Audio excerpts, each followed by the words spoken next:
Cuento El llano en llamas, de Juan Rulfo. Es que somos muy pobres.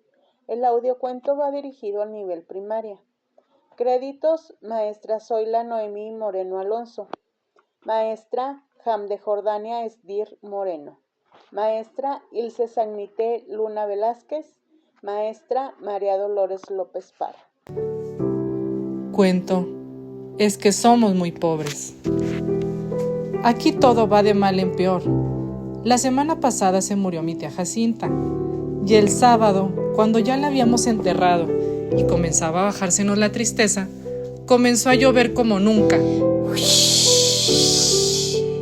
A mi papá eso le dio coraje, porque toda la cosecha de cebada estaba soleándose en el solar, y el aguacero llegó de repente, en grandes olas de agua, sin darnos tiempo ni siquiera a esconder aunque fuera un manojo. Lo único que pudimos hacer, todos los de mi casa, fue estarnos arrimados debajo del tejabán, viendo cómo el agua fría que caía del cielo quemaba aquella cebada amarilla tan recién cortada.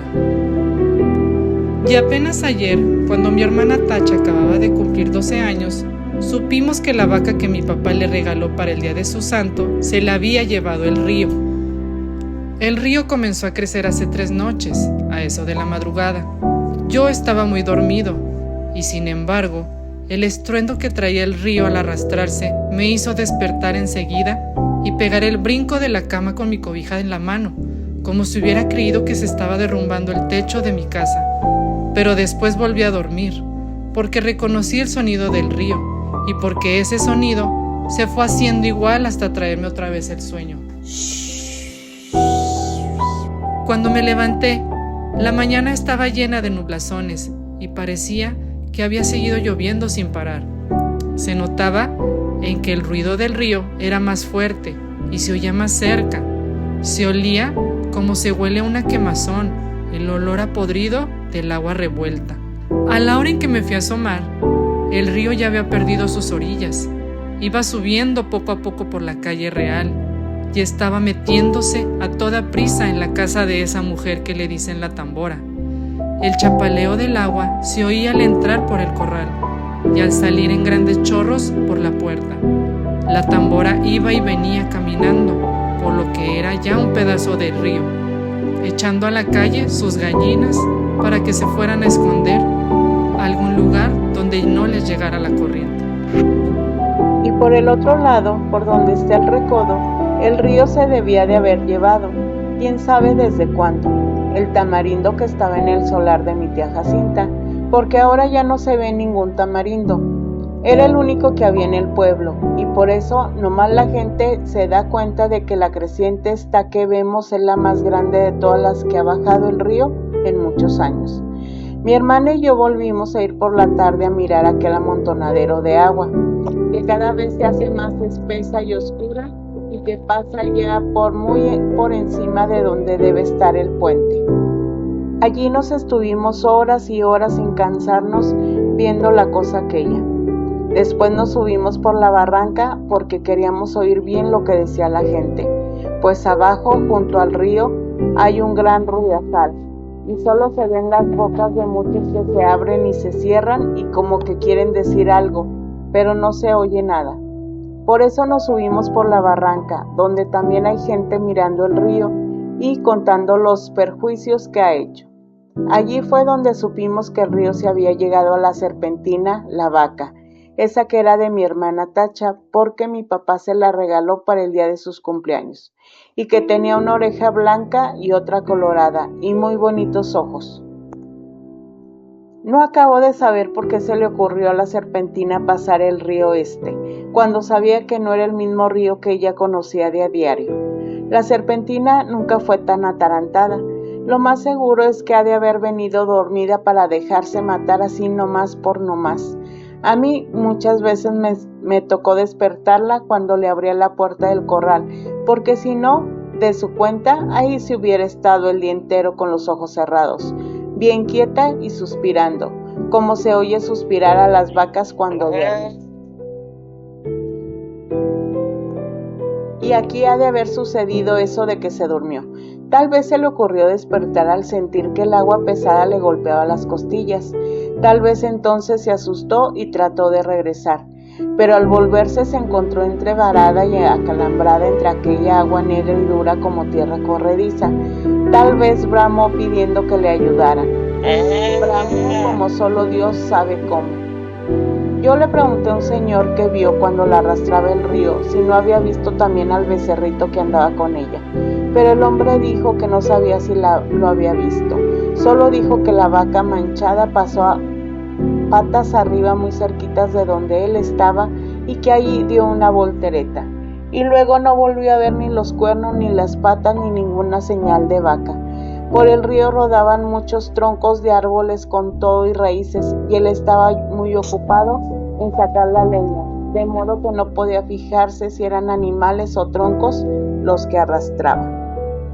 No más por eso no sabemos si el becerro está vivo o si se fue detrás de su madre río abajo. Si así fue, que Dios los ampare a los dos.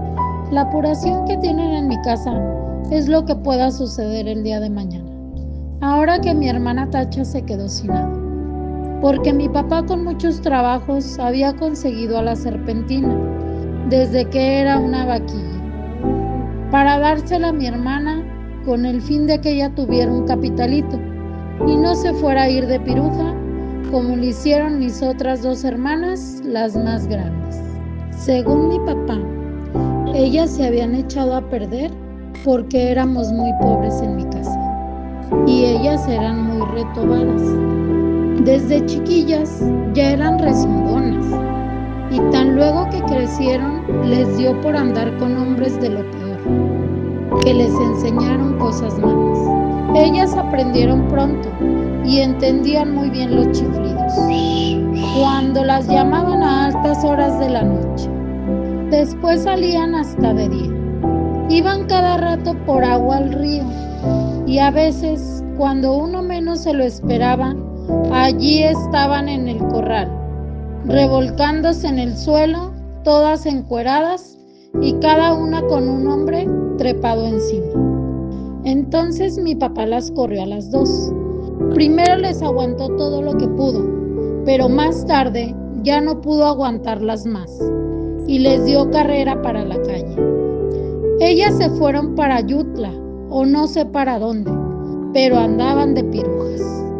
Por eso le entra la mortificación a mi papá, ahora por la Tacha, que no quiere vaya a resultar como sus otras dos hermanas, al sentir que se quedó muy pobre viendo la falta de su vaca, viendo que ya no va a tener con qué entretenerse mientras le da por crecer y pueda casarse con un hombre bueno, que la pueda querer para siempre.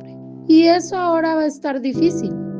Con la vaca era distinto, pues solo no hubiera faltado quien se hiciera el ánimo de casarse con ella, solo por llevarse también aquella vaca tan bonita. La única esperanza que nos queda es que el becerro esté todavía vivo. Ojalá no se le haya ocurrido pasar el río detrás de su madre, porque si así fue, mi hermana Tacha está tantito así de retirado de hacerse piruja. Y mamá no quiere. Mi mamá no sabe por qué Dios la ha castigado tanto al darle unas hijas de ese modo, cuando en su familia, desde su abuela para acá, nunca ha habido gente mala. Todos fueron criados en el temor de Dios y eran muy obedientes y no le cometían irreverencias a nadie. Todos fueron por el estilo. ¿Quién sabe de dónde les vendría a ese par de hijas suyas aquel mal ejemplo? Ella no se acuerda. Le da vueltas a todos sus recuerdos y no ve claro dónde estuvo su mal o el pecado de nacerle una hija tras otra con la misma mala costumbre. No se acuerda. Y cada vez que piensa en ellas, llora y dice: que Dios las ampare a las dos. Pero mi papá alega que aquello ya no tiene remedio. La peligrosa es la que queda aquí, la Tacha, que va como palo de ocote, crece y crece, y que ya tiene unos comienzos de senos que prometen ser como los de sus hermanas, puntiagudos y altos y medio alborotados para llamar la atención. Sí, dice, le llenará los ojos a cualquiera donde quiera que la vean y acabará mal. ¿Cómo estoy viendo que acabará mal? Esa es la mortificación de mi papá. Y Tacha llora. Al sentir que su vaca no volverá porque se la ha matado el río. Está aquí a mi lado con su vestido color de rosa, mirando el río desde la barranca y sin dejar de llorar. Por su cara corren chorretes de agua sucia como si el río se hubiera metido dentro de ella. Yo la abrazo tratando de consolarla, pero ella no entiende. Llora con más ganas. De su boca sale un ruido semejante al que arrastra por las orillas del río, que la hace temblar y sacudirse todita. Y mientras, la creciente sigue subiendo. El sabor a podrido que viene de allá salpica la cara mojada de Tacha, y los dos pechitos de ella se mueven de arriba abajo, sin parar, como si de repente comenzaran a hincharse para empezar a trabajar por su perdición.